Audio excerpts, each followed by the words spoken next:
Day five, end of day five. I'm pooped. A long day, but a good day. The first thing I did, I met up with a contact and we talked about Turkish history and the relationship of food with Turkish nationalism. And we focused mostly on tea. And I got to show you this, a picture of the glass. It's a tulip shaped glass. And people drink out of this tulip shaped tea glass, and it's interesting because you know when I drank tea first time I was here because I couldn't find the coffee. All I saw was hot water and tea, and apparently the people here don't really drink that much coffee. They drink mostly tea. And here's the glass, you see? So this is a very long history, and I just saw that tulips may have an important significance in Turkey. Let me see. Yeah, it looks like they're pretty much. I'm gonna have to look into this. Um, so yeah, mostly they drink tea. So we talked about the significance of tea and the development of trust between the people and the government. Because I noticed that the government is well trusted here for the most part. I think people still love the Turkish state and they identify with the Turkish state. And so tea was significant. And since I can't have caffeine, I can't drink it. But I'll take a picture of it, and or maybe a video of me drinking tea. And so we had a good conversation over tea and trust and this idea called Sèvres, the Sèvres syndrome. So the Treaty of Sèvres, excuse me, was when Turkey was divided up into foreign powers took parts of Turkey that we know today. So people are thinking there's a mindset that they have to look out for themselves. They need a strong state in order to survive intact territorial integrity and so on. So I thought that was really very important. Very good contact, and I really appreciate him taking the time. And then we went out, we had a dinner together, and that was a lot of fun. We had talked about his research, and it was great. Then I hiked, because it really was a hike, all the way up to the mountain where the Anatolian Museum is, and it was a quite good. It showed all the ancient civilizations, the Hittites, the Akkadian influence, and I'm not really a specialist in all this stuff, but I noticed a few commonalities between cultures. I noticed that goddesses of fertility are usually very Rubenesque women. They're goddesses, Rubenesque, let's say.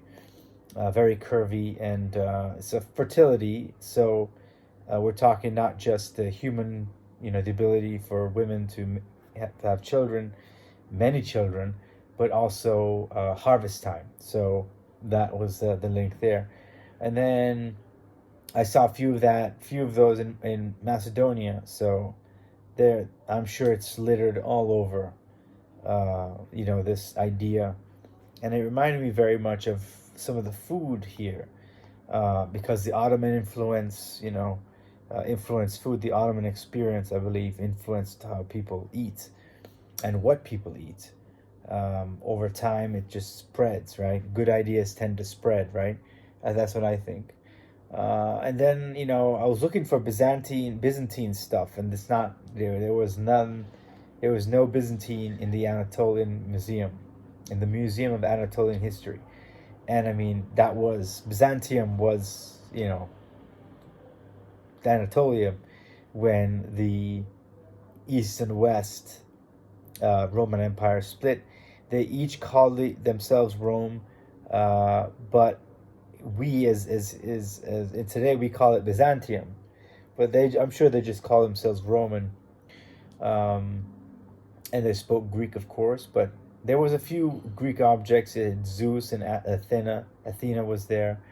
They had a lot of Roman, Trajan, Balbinus, Emperor Balbinus. So there was a lot of different. If you're a Roman history guy like myself, it was really cool. but it was downstairs, so I almost missed it. The Roman stuff is downstairs, and then you have to go outside, and there's more stuff, and some of the Roman stuff is just like thrown under bushes and whatnot, and I thought that was kind of weird because I mean it's still his history, so you got to take care of it. But anyway, I went up to the Ankara fortress, or the Ankara castle, let's say. They call it a castle, but it's really a fortress. And yeah, they call it a castle. Oh no, it's a view of the castle, I guess. I don't know. I don't know where I was, it seems. But I know that it was used by many different people, and I'm sure it was called very different names. But it was a beautiful view, and it's part of that thing, a typical thing where this was used by Romans, by Seljuks, right? By different people, and it's very much like food. It's a shared heritage, a shared experience.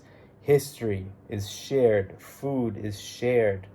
It's just everything else is power and politics. But we can't separate it out. It's embedded. The culture and the politics are embedded within each other, and that's what nationalism is all about, right? It's not this, as a, the realist idea of states having interests. Yeah, I'm sure they have interests, right? But they also have other things that are important, and rational choice, and all this, rational actor model. I don't think is that important. I don't think it really uh, explains what people feel, and you know, maybe that sometimes countries act rationally, but most of the time, I think they act with their mindset. So American exceptionalism is the main point. The 2003 invasion of Iraq is a very important moment, or any intervention that the United States has carried out in the sake of for the sake of democracy and world peace. It's this idea. It's not that American foreign policy has been a selfish endeavor. It has been defined by this good intention of we are the light of the world, and this is how the world should work. And I think that plays a very central role in how people in Turkey, people in Greece and Macedonia, how they see themselves, right? So all of that is to say that it's a very great experience out here. I'm learning so much about different cultures and behaviors and so on, and I'm having a lot of fun. Um, it's work, but it's fun. And today, this is very interesting. So, rakia is a central drink for. It's an alcoholic beverage, um, and it's very much part of what makes Turkey, right? So, or Turkiye, that's the way that they say it. So I put this in the fridge, so it's nice and cold. Now, they say that this tastes like ouzo, but I had rakia in Macedonia, and it didn't taste at all like ouzo. Okay, it's not coming out. So it's just one of those things that people argue about who owns what or whose is better. And unfortunately,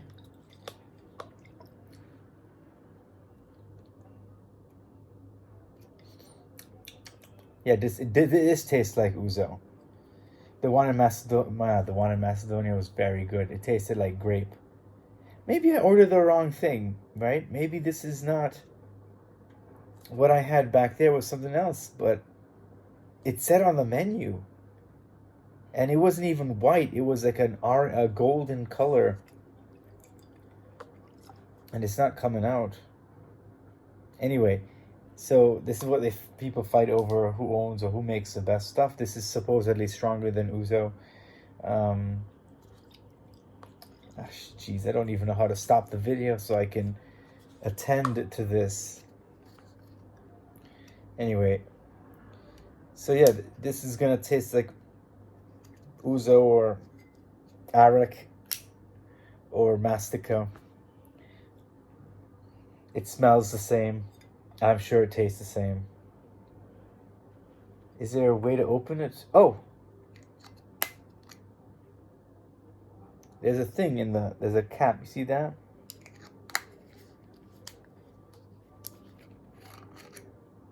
Let's see if it worked. I don't know why would it work? Yeah, that's what I mean. So anyway, I guess we'll figure this out tomorrow, or maybe never. I don't know. At any rate, tomorrow I have another appointment to talk to a culinary expert, excuse me, and politics. So that should be a lot of fun. But the ideas of what configures Turkish nationalism is everything is coming together nicely. So, like in Greece, like in Macedonia, in Turkey, it's just the chapter is writing itself. So I'm very pleased. So with that, I think I'm just gonna relax. I have a little cheese pie because yesterday my tummy was just killing me. I think I ate too much. So I just want to eat something light, and if I need to eat something else, I'll eat these pistachios, which, as you know, is one of my favorites. Interesting story: in the 80s, they called this Damascus pistachios, or Aleppo, I forget the name of it, but now they call it Antep pistachios. So it's because there was a law that was passed that you have to call it that. So fantastic. I mean, really, it's very important. Antep is in Turkey. Damascus is in Syria. There you go. So anyway, thank you very much, and I'll see you next time.